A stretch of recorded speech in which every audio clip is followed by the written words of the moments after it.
Hello dear students, I am Praveen Jangid और आज हम इस वीडियो में मैनेजमेंट को प्रोफेशन से कंपेयर करेंगे। यदि बेटा आपने मेरे पिछले वीडियोस नहीं देखे हैं तो मैं आपको बताना चाहूँगा कि हमने अपने पिछले वीडियोस में management as an art, management as science, nature of management, objectives of management, characteristics of management and meaning and definition of management, इन सभी टॉपिक के बारे में डिटेल से डिस्कस किया था बच्चों। अब आज हम इस वीडियो में मैनेजमेंट एज प्रोफेशन, मतलब ये हुआ बच्चों कि आज हम ये देखेंगे कि क्या वास्तव में मैनेजमेंट प्रोफेशन है या नहीं है। तो बच्चों सबसे पहले हमें ये समझना होगा कि प्रोफेशन हम किसे कहते हैं। बेटा profession is that branch of knowledge which requires formal education, professional degree and training.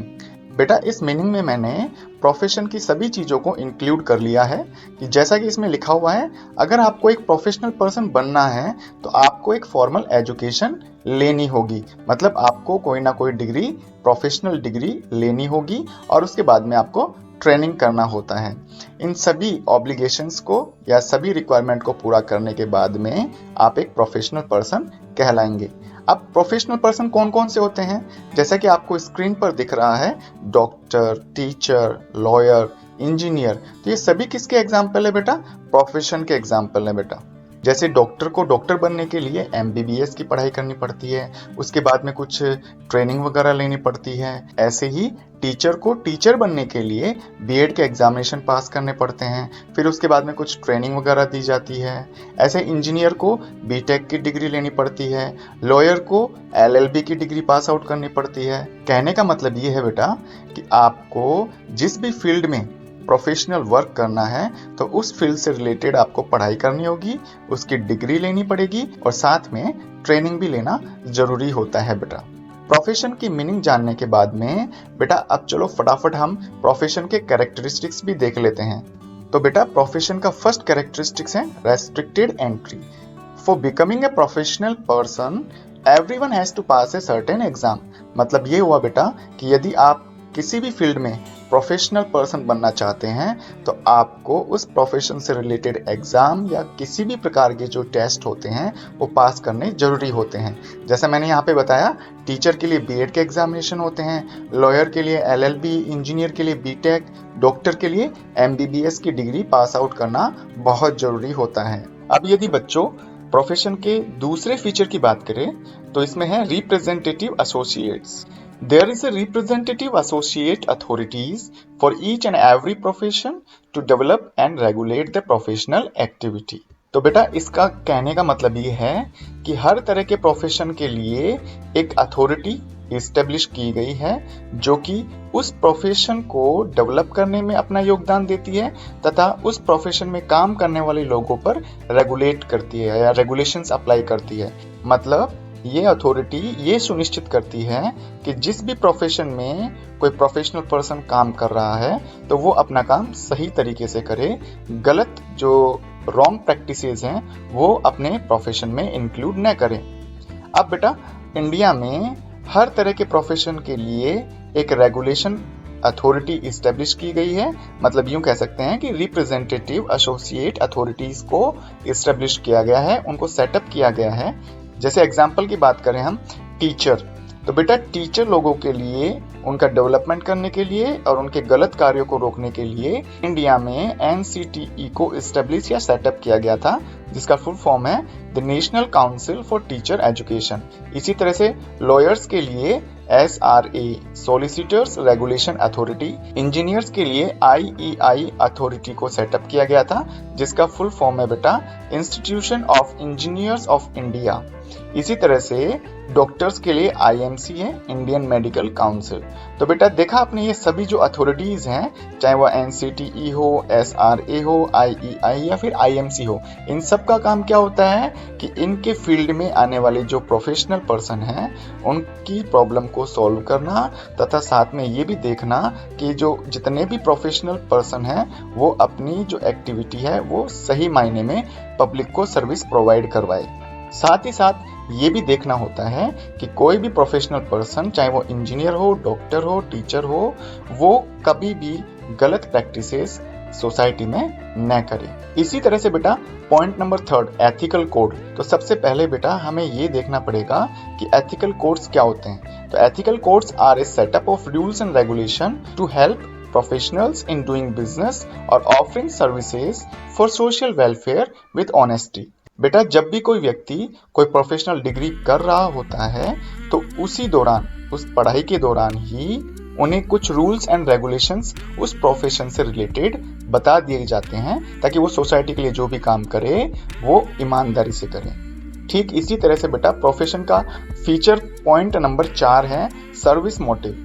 तो बेटा the main motive of profession is to provide service not to make money. बेटा ध्यान रखना, जब भी आप कोई प्रोफेशनल डिग्री लेकर आप किसी भी प्रोफेशन में एंटर होते हो तो आपका ऑब्जेक्टिव हमेशा पब्लिक की सर्विस करना होता है, न कि पैसे कमाना। ठीक है, जब आप पब्लिक को कुछ सर्विस ऑफर कर रहे हो तो उसके बदले में आप कुछ मिनिमम चार्जेस ले सकते हो, लेकिन ऐसा नहीं होना चाहिए कि आप पब्लिक को लूटना शुरू कर दो। आपने रिसेंटली एक केस सुना होगा, दिल्ली में कोई हॉस्पिटल था, मैं उसका नाम नहीं लेना चाहता, उसमें किसी बच्ची का इलाज करवाया जा रहा था और उस बच्ची के केवल बुखार था, इनिशियल स्टेज में केवल बुखार था। अब बुखार का ट्रीटमेंट करने के दौरान वहाँ के डॉक्टर्स लोगों ने, उस हॉस्पिटल ने उस बच्ची के नाम लाखों रुपए में बिल निकाल दिया। तो बेटा ये प्रैक्टिस नहीं होनी चाहिए। बेटा ये तो आपको भी पता है कि एक बुखार का जो इलाज है ना वो 100, 200, 500 या 1000 रुपए की दवाई में आसानी से हो जाता है, लेकिन ये जो मेल प्रैक्टिस चलती है, जो गलत प्रैक्टिस अपनाते हैं लोग, वो सोसाइटी के लिए कभी भी वेलफेयर नहीं हो सकती। इसी तरह से बेटा पॉइंट नंबर 5 हमें ये बताता है सभी जो प्रोफेशनल लोग होते हैं वो अपनी सर्विस के बदले कुछ फी चार्ज करते हैं, उसको हम प्रोफेशनल फीस कहते हैं। अब अलग अलग जो प्रोफेशनल लोग हैं वो अपनी तरफ से अलग अलग रूप में फीस चार्ज करते हैं। जैसे टीचर पढ़ाने के लिए ट्यूशन फीस लेता है, लॉयर केस लड़ने के लिए हियरिंग फी लेता है, इंजीनियर मकान बनाने के लिए आर्किटेक्ट फी लेता है, जबकि डॉक्टर पेशेंट का ट्रीटमेंट करने के लिए मेडिकल फी लेता है। तो बेटा ये कुछ 5 पॉइंट्स में मैंने आपको प्रोफेशनल को अच्छी तरह से समझाने की कोशिश की है। अब आगे वाले पॉइंट्स में हम ये देखेंगे कि क्या ये 5 पॉइंट मैनेजमेंट से मिलते हैं या नहीं। अगर मिलते हैं तो हम कहेंगे कि भाई मैनेजमेंट भी एक प्रोफेशन है। अगर कुछ या फिर एक से ज़्यादा पॉइंट्स नहीं मिलते हैं तो हम ये कहेंगे कि मैनेजमेंट प्रोफेशन नहीं है बेटा। तो बेटा यदि हम मैनेजमेंट को प्रोफेशन से कंपेयर करें तो इनको पॉइंट्स में कंपेयर करते हैं। फर्स्ट पॉइंट था रेस्ट्रिक्टेड एंट्री। जैसा कि बेटा आपको पता है कि एक प्रोफेशनल पर्सन बनने के लिए आपको एग्जाम पास करना होगा, डिग्री लेनी होगी, पढ़ाई करनी होती है, अपनी स्किल्स को डेवलप करना होता है, साथ ही साथ ट्रेनिंग लेनी पड़ती है। लेकिन बेटा मैनेजमेंट में ये जरूरी नहीं होता है। तो देखिए पढ़ते हैं इसको। Unlike profession there is no need to pass any specific exam to be a manager. इसके कहने का मतलब है बेटा कि मैनेजर बनने के लिए आपको कोई स्पेशल एग्जाम या फिर कोई टेस्ट फाइट करने की जरूरत नहीं है। आप बिना एग्जाम फाइट करे भी आप मैनेजर बन सकते हो। तो इसका मतलब जो पॉइंट नंबर फर्स्ट है रेस्ट्रिक्टेड एंट्री वाला जो पॉइंट है वो मैच नहीं करता है। मतलब प्रोफेशनल पर्सन बनने के लिए आपको एग्जाम पास करना पड़ेगा, लेकिन मैनेजमेंट में मैनेजर बनने के लिए आपको एग्जाम पास करने की जरूरत नहीं है। तो इस पॉइंट के हिसाब से तो मैनेजमेंट प्रोफेशन नहीं है। तो चलो बेटा अब सेकंड पॉइंट की तरफ चलते हैं। Representative associates there is no compulsory for manager to be a member of AIMA all India management association. बेटा वैसे तो मैनेजर्स के ऊपर कंट्रोल करने के लिए भी अपने इंडिया में AIMA का सेटअप किया गया था, लेकिन ये जरूरी नहीं है कि मैनेजर जो है वो इसके सारे रूल्स एंड रेगुलेशंस को फॉलो करें।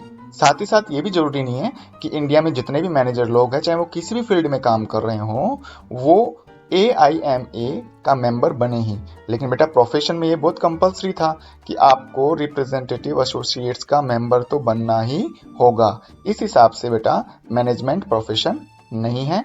थर्ड पॉइंट देखते हैं ethical code. Some managers follow ethical codes and some of them don't follow. मतलब ये जरूरी नहीं है कि भाई सभी जो मैनेजर्स हैं वो रूल्स एंड रेगुलेशन का फॉलो करें, मतलब हमेशा सोसाइटी के बेनिफिट के बारे में ही सोचे। AIMA don't have right to take action against any manager.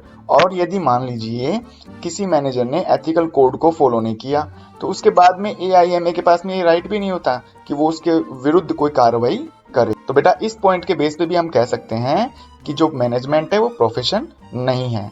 अब बेटा इसी तरह से यदि पॉइंट नंबर 4 की बात करें, social service, yes all the managers are doing their social responsibilities towards wellbeing of the society. हाँ, हम ये कह सकते हैं कि मैनेजर लोग जो भी अपना काम करते हैं वो सोसाइटी के बेनिफिट के लिए ही करते हैं, चाहे वो टीचर हो या डॉक्टर हो। 5th पॉइंट है चार्जिंग फी। बेटा देखो, जैसे टीचर अपनी ट्यूशन फीस लेता है ना, तो सेम ऐसे ही मैनेजमेंट में भी होता है। तो मैनेजमेंट में क्या होते हैं कि बेटा मैनेजर्स लोग जो है ना वो अपनी कंसल्टेट फी भी लेते हैं, अगर वो पर्सनल अपना ऑफिस बना रखे हैं वहाँ पर लोगों को कंसल्ट कर रहे हैं तो, और यदि वो किसी कंपनी में फुल टाइम जॉब कर रहे हैं तो वो अपनी सैलरी भी लेते हैं। तो बेटा कहने का मतलब यहाँ पे ये है कि प्रोफेशनल लोगों की तरह ही मैनेजर भी अपनी फीस चार्ज करता है सर्विस प्रोवाइड करवाने के लिए। तो बेटा इन 5 पॉइंट्स में मैनेजमेंट के 3 पॉइंट्स तो प्रोफेशन से मैच नहीं करते हैं, लेकिन 2 पॉइंट मैच कर रहे हैं, पॉइंट नंबर 4 और 5। तो इसलिए here we can say that management is not established profession। मतलब ये है बेटा कि हम कह सकते हैं कि जो मैनेजमेंट है वो फुल्ली प्रोफेशन तो है नहीं, मतलब प्रोफेशन के सारे ही जो फीचर्स है उससे मैच कर रहे हों, लेकिन एक डेवलपिंग स्टेज में है बेटा। मतलब ये डेवलपिंग प्रोफेशन जरूर है, आगे जाकर भविष्य में मैनेजमेंट और प्रोफेशन में कोई अंतर नहीं हो जाएगा।